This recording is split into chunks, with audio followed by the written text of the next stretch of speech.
Ladies and gentlemen, I'm going to tell you more in 5 minutes about the stock market than you've learned in 10 years of watching CNBC.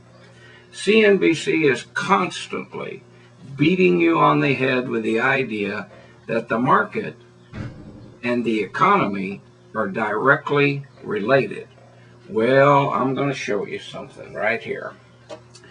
I think a 34-year period is sufficient time to make a judgment.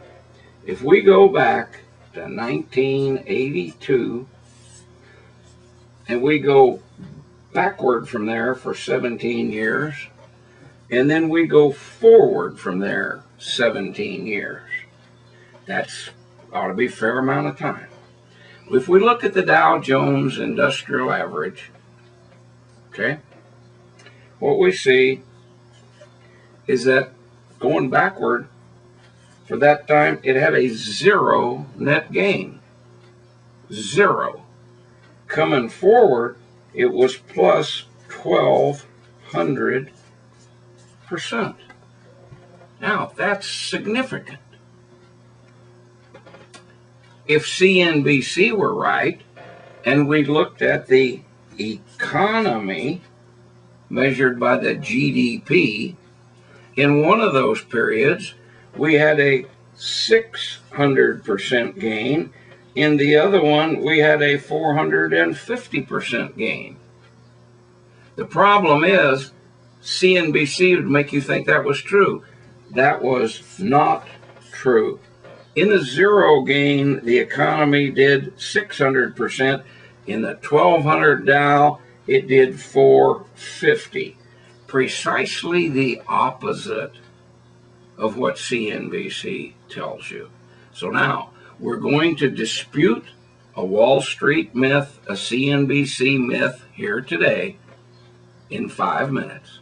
Now let me show you, why did this happen? Well, in this same period of time, our friend interest rates during this time were going from 4 to 16. You could get a U.S. Treasury in 1981 that had a 15.75% coupon. Well, from that high water mark, we've gone back to the 4 to 5 range. So what does that tell us? While the bondholders, the people with the big money who know which way the market's going, and believe me, Wall Street says, oh, we can't tell. The big money knows. Now, they did not have to look for an alternative to their bond investment. Interest rates rising. They didn't care about the stock market. Now, interest rates turn down, their bonds mature, they can't get as much. They begin to seek alternate investments. So the big money does know which way the market's going. Otherwise, 3 or 4% of the people wouldn't have 80% of the money. Now, folks, this was not my idea. Mr. Warren Buffett showed Fortune magazine this back in '02. So I only steal from the best. I'm Zapata George.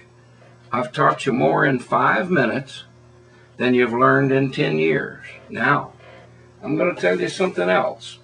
This is lesson 1. We're going to have lesson 2 here shortly.